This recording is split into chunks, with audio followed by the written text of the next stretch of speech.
오늘은 여러분과 함께 지난주에 읽었던 본문의 마지막 뒷부분, 이 본문의 결론 부분을 가지고 함께 은혜를 나누고자 합니다. 여러분 혹시 이제 손주를 기르시는 분들이 계시는데요. 엄마, 아버지가 자녀를 기를 때 대하는 것과 할머니, 할아버지가, 조부모가 그 손주를 대할 때 기르는 건 좀 다르죠? 엄마, 아버지는 좀 매도하고 혼도 내고 강한 훈련도 하지만 할머니, 할아버지는 주로 어떻게 하나요? 그냥 예뻐요. 그냥 예쁩니다. 혼도 별로 내지 않고요. 어린아이가, 손주가 유치원에 다니고 또 초등학교 다닐 때 엄마, 아버지는 좀 훈육을 많이 하는 편이죠. 그렇지만 할머니, 할아버지는 끊임없이 품습니다. 예쁘기만 하죠.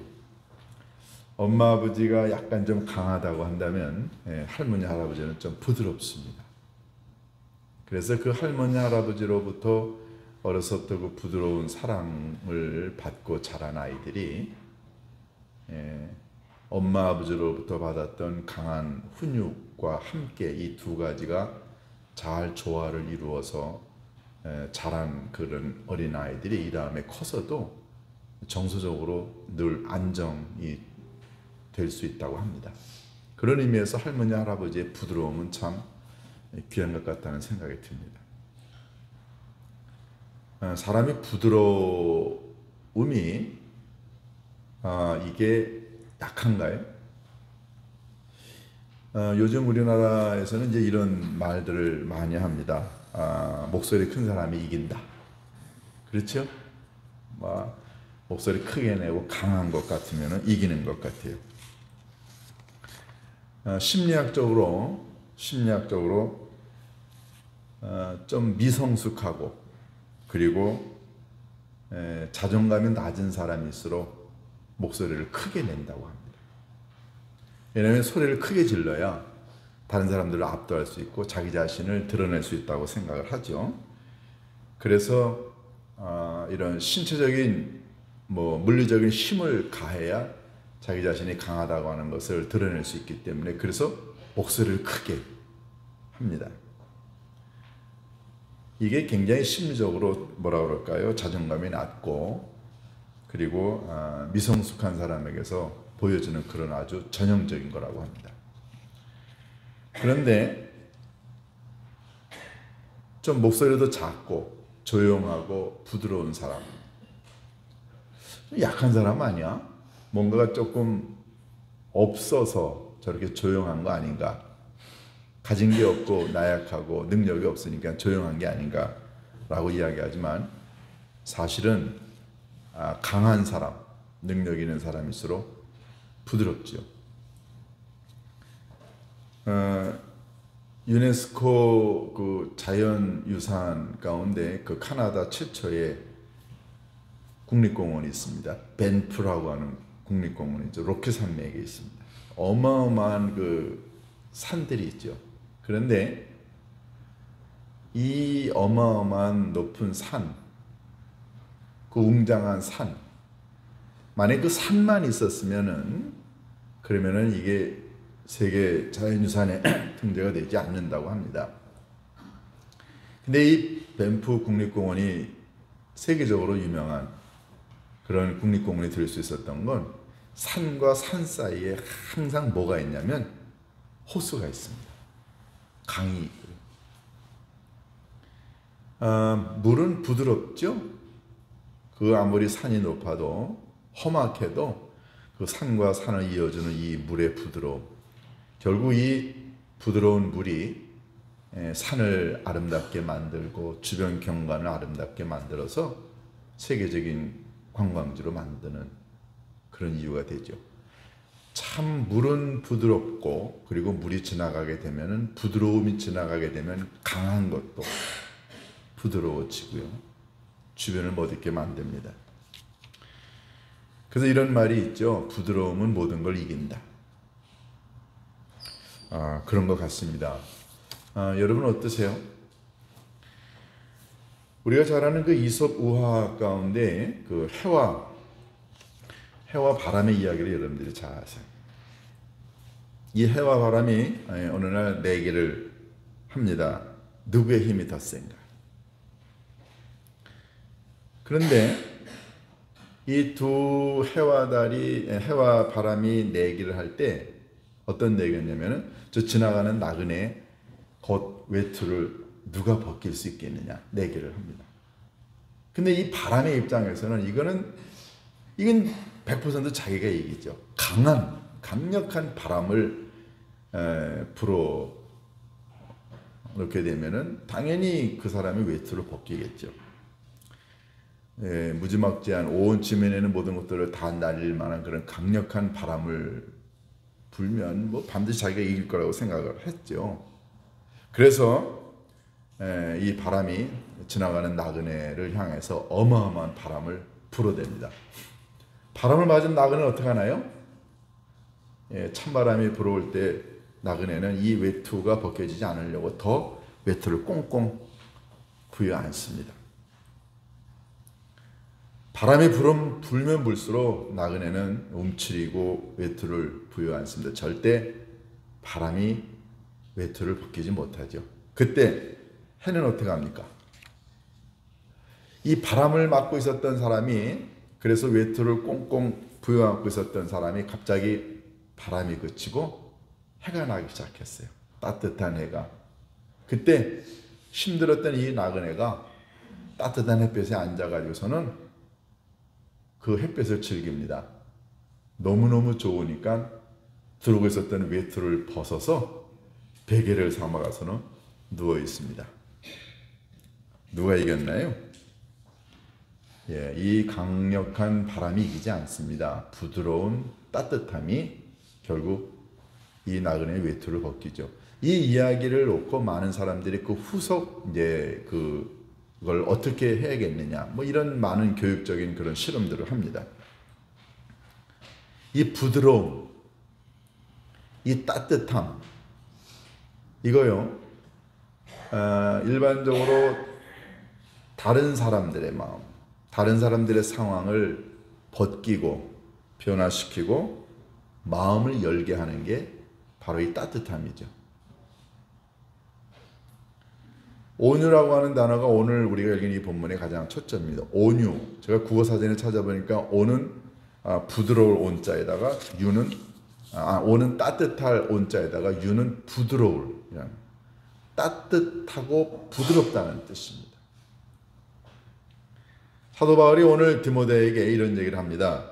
교회 안에 들어온 이 잘못된 가르침을 전파하는 사람들, 기독교 진리를 거부하고 예수님이 육신으로 오신 걸 거부하고 또 믿음으로만 구원받을 수 있다고 하는 기본적인 이 신앙을 거부하고 뭐 율법을 지켜야 된다거나 아니면 할례를 받아야 된다거나 이야기하는 사람들, 또는 교회 안에 족보 이야기, 신화 이야기, 말도 안 되는 쓸데없는 이야기들, 23절에 보면 어리석고 무식한 변론을 일삼는 사람들, 이 모든 사람들을 한 단어로 뭐라고 그랬냐면은 거부하는 사람들이라고 그랬어요. 자, 이런 사람들이 교회 안에 자꾸만 들어와 가지고 교회를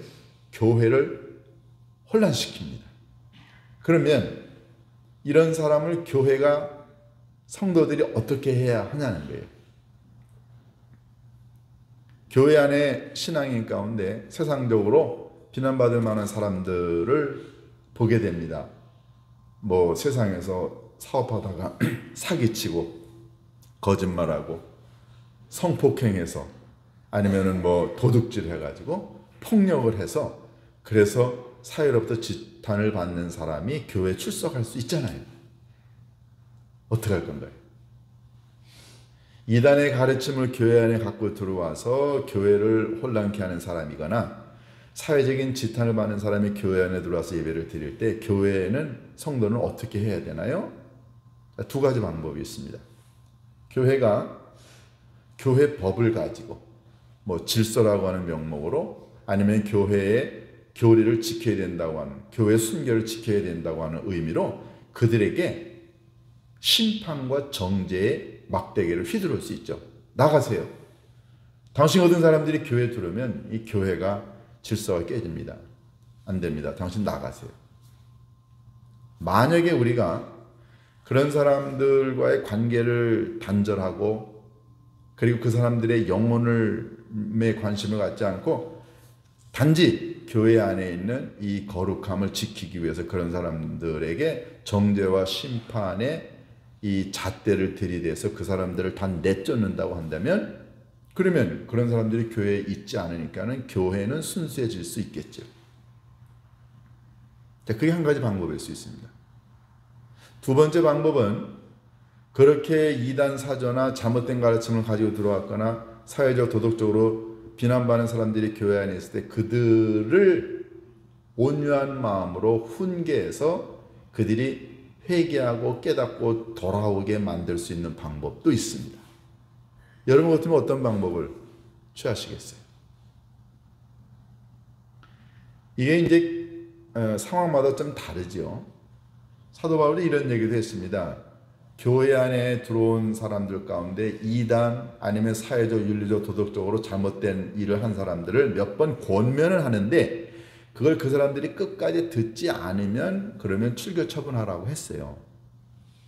그런 것도 있지만 오늘 이 본문은 온유한 마음으로 그들을 훈계해서 그들이 회개하고 돌아올 수도 있지 않느냐라고 오늘 본문이 얘기합니다. 혹이라는 단어에서 혹 하나님께서 그들을 진리로 인도하지 않을까라고 하는 것도 나와요. 그러니까 이것도 하나의 방법일 수 있다는 거죠.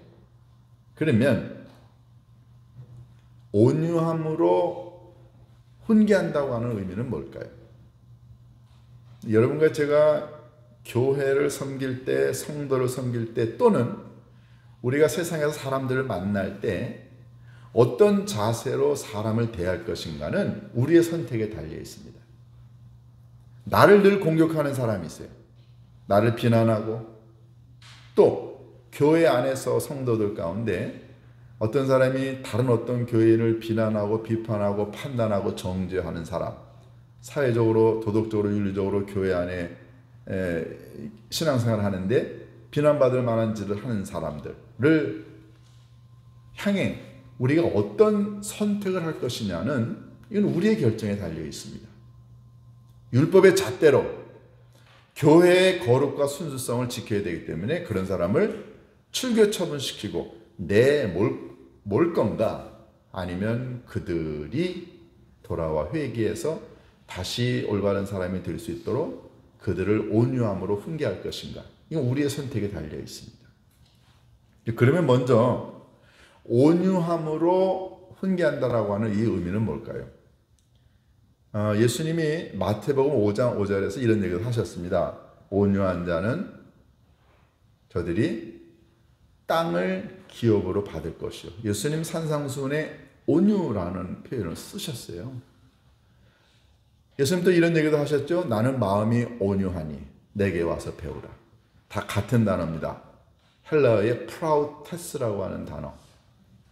이 프라우테스라고 하는 이 단어를 우리말로 온유라고 번역을 했는데요. 가장 합당한 번역이죠. 따뜻하고 부드러운 마음. 그런데 여러분과 제가 다른 사람들을 대할 때, 특별히 교회라고 하는 공동체를 이렇게 거룩함을 해치는 사람들, 이단 사조나 아니면은 교회 공동체를 타락하게 만드는 이런 사람들을 대할 때 만약에 그런 사람들과 관계를 단절할 거면, 그래서 내보낼 거면 교회의 순수성을 지켜야 된다고 하는 것이 더 우선이라고 한다면 그런 사람들은 내쫓고 출교하고 정죄하면 됩니다. 그런데 사람을 얻는 게 더 중요하다. 그런 사람을 변화시켜 하나님의 자녀가 되게 만드는 게 더 중요하다고 할 경우에는 우리가 그런 사람들을 대하는 중요한 원칙이 하나 있다는 겁니다. 그게 다름이 아니라 온유함으로 훈계해야 된다. 이 온유함이 바로 그 부드럽고 따뜻한 마음이에요. 성경에 보면 예수님이 여러 차례 예수님의 부드러움을, 온유를 얘기하셨는데, 성경에 보면 예수님이 온유한 것만 있는 건 아니죠. 예수님이 2번 정도 이렇게 성전 안에서 뭐 장사하는 사람들 또는 뭐 돈 받고 있는 사람들을 향해서 예수님이 분노를 표출하신 장면이 나옵니다. 채찍을 만들어서 사람들을 내쫓고 상을 뒤집어 엎으셨어요. 그거는 뭐 부드러움과는 뭐 다른 것 맞죠? 그러니까 우리가 예수님의 온유를 들을 때마다, 아니 예수님도 분노하셨으면서 화를 내셨으면서 무슨 뭐 예수님 나는 마음이 온유하니 내게 와서 배우라, 이게 말이 좀 안 되는 것 아니냐라고 하는 의문을 갖게 됩니다. 여기서 우리가 아주 중요한 진리를 깨닫게 되죠. 예수님의 분노는 어디에서 왔나요? 예수님의 분노는 예수님 개인의 감정의 표출이 아니었습니다. 예수님이 분노하게 된 결정적인 건 사람들이 하나님의 집 성전을 더럽혔고 하나님의 이름을 더럽혔어요. 여러분과 제가 살면서 누군가가 하나님의 교회를 더럽히고 하나님의 이름을 더럽히고 하나님의 뜻을 더럽히고 짓밟고 하나님의 영광을 가리는 것에는 여러분과 제가 분노해야 됩니다. 근데 예수님은 그 두 경우를 빼놓고는 한 번도 분노하지 않으셨어요. 하나님의 이름과 뜻과 가르침과 교회라고 하는 믿음 공동체가 그렇게 더럽힘을 당할 때에는 분노로 일어나야 되지만 그 이외의 모든 경우는 여러분과 제가 부드러움으로 가야 된다는 거죠. 온유로. 그러니까 특별히 교회 안에 이런 잘못된 가르침을 주장하는 사람이거나 도덕적 윤리적으로 비난받을 사람들에 대해서 그들을 출교 처분시켜서 세상으로 내몰아서 더 이상 교회 공동체를 나쁘게 더럽게 만드는 걸 막겠다고 할 때 그들을 내쫓는 걸 결정하지 않는다면 우리가 그들을 대하는 방법은 하나밖에 없습니다. 온유함으로 그들을 품는 수밖에 없다는 거죠. 우리가 자녀를 기를 때에도요, 아이들이 실수하고 잘못합니다. 그런데 만약에 부모가 매를 들어서 잘못한 것을 계속해서 지적하고 욕하고 때리고 무시하고 거부하면은 이 아이들이 갈 곳이 없어요. 제가 늘 아버지 학교 때도 강조하지만 부모로부터 거부를 당한 아이들, 네가 뭘 할 줄 아냐, 네가 하는 일이 맨날 그렇지, 너 그래가지고 뭐가 될래? 정말 너 같은 애를 내가 낳았다니. 우리 부모로서 그런 심한 말을 하기도 합니다. 그런데 그런 부모로부터 거부와 거절을 받고 자란 아이들이 이 다음에 선택하는 게 있다고 그래요. 뭘까요? 자살이에요. 부모가 나를 인정해 주지 않아. 부모가 나를 거부해. 부모가 나를 귀하게 여기지 않아. 나는 부모로부터 거부를 당하고 부모로부터 거절을 당하고 한 자야. 나는 값어치가 없어.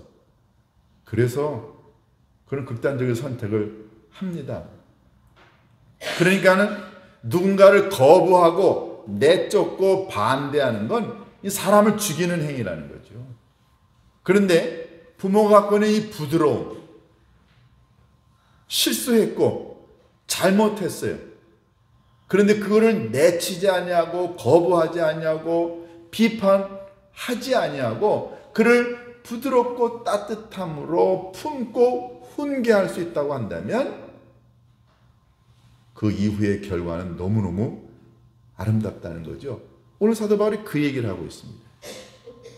25절 볼까요? 거역하는 자를 온유함으로 훈계할지니, 그러면서 그렇게 온유함으로 훈계하게 되면 나타나는 결과 네 가지를 얘기합니다. 첫 번째가 뭐예요? 혹 하나님이 그들에게 회개함을 주사 그랬어요. 첫 번째, 그렇게 따뜻한 마음으로 품고 안아주고 훈계를 해야 됩니다. 자, 부드러움과 따뜻함이 온유라고 한다면 그건 여러분과 제가 들어서 알았어요. 그러면 훈계한다는 건 뭔가요? 여러분, 훈계한다는 말은 하나님의 말씀으로 가르쳐 주는 거예요. 교정하는 겁니다. 당신의 가르침이, 당신의 삶이 하나님의 말씀에 근거해서 이러이렇습니다 라고 말씀을 근거로 해서 그 사람들의 행위와 말과 삶이 왜 잘못됐는가를 깨닫도록 해주는 게 훈계예요. 그 내 경험을 얘기하는 게 아닙니다. 내 철학이나 내 기준을 얘기하는 게 아니고 하나님의 말씀으로 교정하는 걸 가르쳐 우리가 훈계라고 얘기를 하죠. 여러분, 자녀를 기를 때 부모의 입장에서 해야 될 것 중에 하나가 이게 양육하는 거예요. 양육. 훈육이라고도 표현하죠. 그런데 자녀가 잘못된 일을 했는데도 불구하고 그 자녀의 잘못된 행위가 왜 잘못됐는지에 대한 근거를 하나님의 말씀을 통해서 가르쳐주는 훈육이, 양육이, 여러분 이게 있어야 되는데 어려서부터 그런 말씀을 중심으로 한 훈육을 받아보지 않으면 자녀들이 살면서 이 선악에 대한 가치 기준이 없어집니다. 자꾸만 그걸 들어야 되죠. 아, 이게 왜 잘못된 것이고, 이게 왜 옳은 것인가, 왜 이것이 부정한 것이고, 왜 이것이 진리인가에 대한 가치 기준을 분명하게 부모가 자꾸만 가르쳐야 돼요. 그게 기준 아닌가요? 그게 훈육입니다.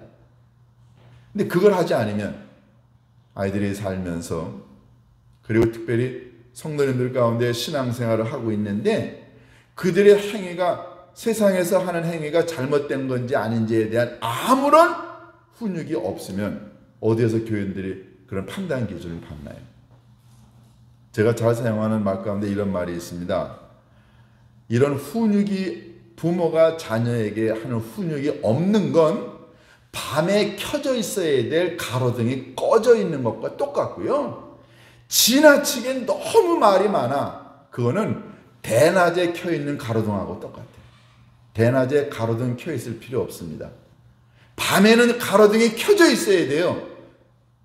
그러니까 살면서 우리들의 자녀들에게 또는 교회 공동체는 어디든 간에 잘못된 삶을 살아가는 사람들에게 하나님의 말씀을 근거로 해서 제대로 훈육하는 것, 훈계하는 게 얼마나 중요하냐는 거죠. 그런데 그렇게 훈계하고 훈육할 때 가져야 될 기본적인 마음은 부드럽고 따뜻함이 된다.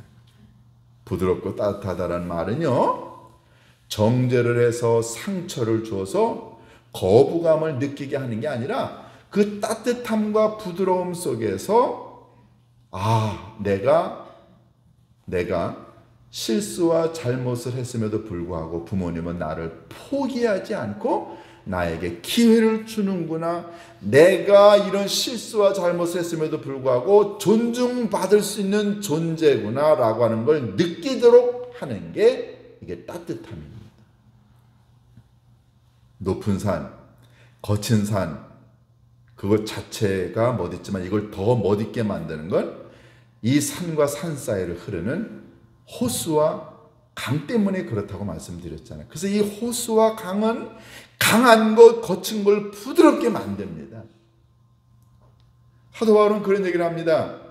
이렇게 거역하는 자, 잘못을 저지른 자, 죄 지은 자를 온유함으로 훈계하면 첫 번째, 그들이 회개할 수 있는 기회를 갖게 된다는 거죠. 회개는 뭡니까? 가던 길을 멈추고 돌아가는 걸 회개라고 그래요. 그러면 교회에서나 사회에서나 아니면 어디에서든 간에 잘못된 길을 가고 있는 사람을 지적만 하지 않고 비판과 판단만 하지 않고 정죄만 하지 않고 그들을 따뜻함으로 품고 하나님의 말씀을 근거로 해서 가르칠 때 그걸 받은 사람이 나의 삶이 이게 잘못된 거였구나. 그 근거가 하나님의 말씀이라고 하는 사실을 깨닫고 그가 가던 잘못된 길을 멈추고 돌아서 하나님께로 갈 때 이게 회개 아닌가요? 그러니까 온유한 훈계의 근본적인 목적은 사람을 회개시키는 겁니다. 세상에 죄 지은 사람이라고 해서 교회가 배척하고 예를 들어서 교회 안에 살인자가 들어오고 성폭행자가 들어오고 동성연애하는 사람이 들어오고 사기꾼이 들어왔을 때마다 우리는 우리의 거룩함을 지켜야 되니까 당신들 들어오지 마세요 라고 하면 그들은 이 세상에 나아가서 세상과 짝하게 될 것이고 마귀의 자녀가 될 것이지만, 그들을 따뜻한 하나님의 말씀을 근거로 해서 훈계해 주게 되면 결국 그들은 하나님의 말씀을 갖고 있는 능력으로 하나님께 돌아오게 됩니다. 이게 여러분과 제가 교회가 해야 될 중요한 일이라는 거죠. 회개는 자기 자신의 행위가 잘못되었다라는 것을 깨닫는 겁니다. 이건 단순히 마음을 고쳐먹는 게 아니에요. 회개는 하나님의 역사입니다. 회개는 성령의 능력이라고요. 그러니까 우리가 이 사람을 내가 품어서 이 사람을 얻어야 된다라고 하는 그런 목적을 가지고 따뜻함으로 대하게 되면 그때 강력하게 성령이 역사하십니다. 그때 비로소 성령의 역사를 통해 잘못된 삶을 살아가는 사람들이 아버지 하나님께 회개하고 돌아오게 되죠. 결국 사람을 얻는 건 따뜻함, 부드러움, 훈계지 징계가 심판이 아니라는 거죠. 자, 두 번째, 이 사람 회개하고 난 다음에 이제는 진리를 알게 됩니다.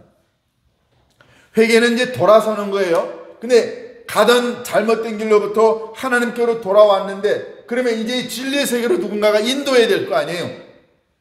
여러분, 성령은 사람으로 하여금 자기 자신의 죄악을 깨닫고 가던 길을 멈추고 이제 올바른 길로 가도록 도와주지만, 이 성령의 두 번째 역할은 그로 하여금 진리의 세계로 그를 인도합니다.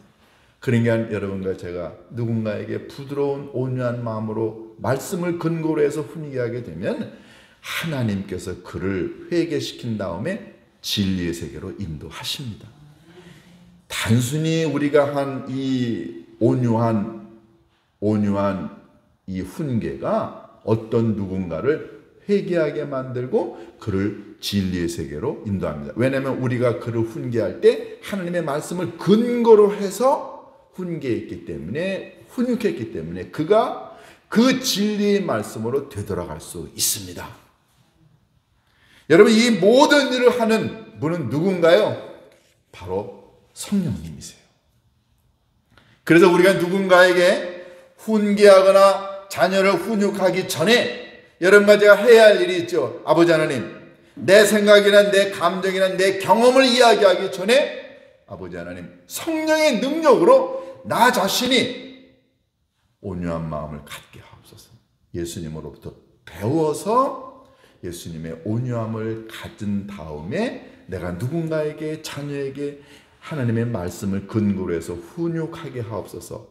그런 기도를 드리게 되면은 여러분과 저의 삶의 뒤에서 성령이 강력하게 역사하십니다. 그때 그 우리의 훈계를 들은 사람들이 돌아오게 됩니다. 그러면 세 번째, 이 온유함이 갖고 있는 힘은 뭔가요? 26절, 그들로 깨어 마귀의 올무에서 벗어나게 됩니다.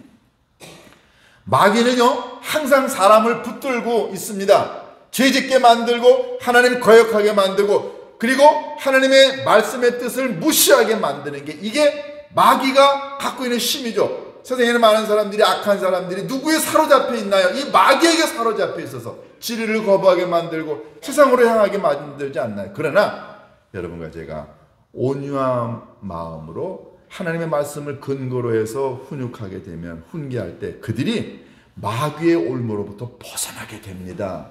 얼마나 위대한 일인가요? 마지막 네 번째는 그 하나님께 사로잡히게 됩니다. 마귀의 올무에서 벗어나게 된 다음에 그가 하나님께 사로잡힌 바 됩니다.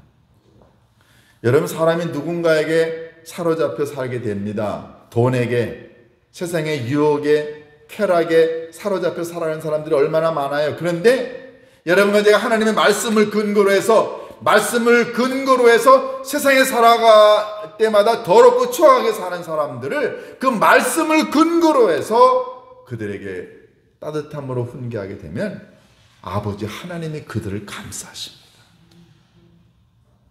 저도 아이들을 기르고 또 여러분과 함께 목회를 하는 동안에 여러 번 깨닫게 되는 게, 결국 사람을 얻어서 그 사람이 하나님의 사람으로 만들어지게 되는 모든 과정은 결국은 성령님의 능력으로 우리가 온유한 마음으로 그들을 가르칠 때뿐이라는 걸 경험하게 됩니다. 우리는 내려놔야죠. 우리의 감정으로, 우리의 생각으로, 우리의 판단 기준으로, 우리의 가치로 우리가 누군가를 변화시킬 수 없습니다.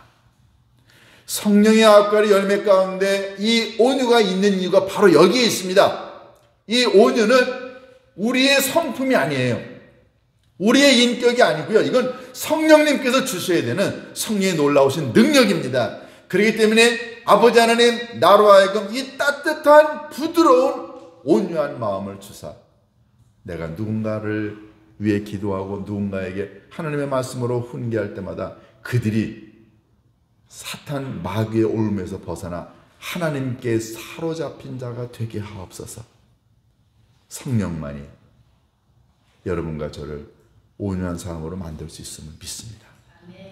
결국 사람을 변화시키고 사람을 얻을 수 있는 방법, 예수님 마태복음 5장 5절에서 온유한 자는 땅을 기업으로 얻을 것이니, 여기서 땅이라는 말은요, 이 부동산을 의미하는 게 아닙니다. 그런 물질적인 개념보다 온유한 자는 땅을 기업으로 얻는다. 그 땅의 개념은 사람을 얻는다는 거죠. 내가 누군가를 온유함으로 대하게 되면 그 사람을 내가 얻을 수 있다는 거예요. 그 사람을 하나님의 사람으로 바꿀 수 있다는 거죠.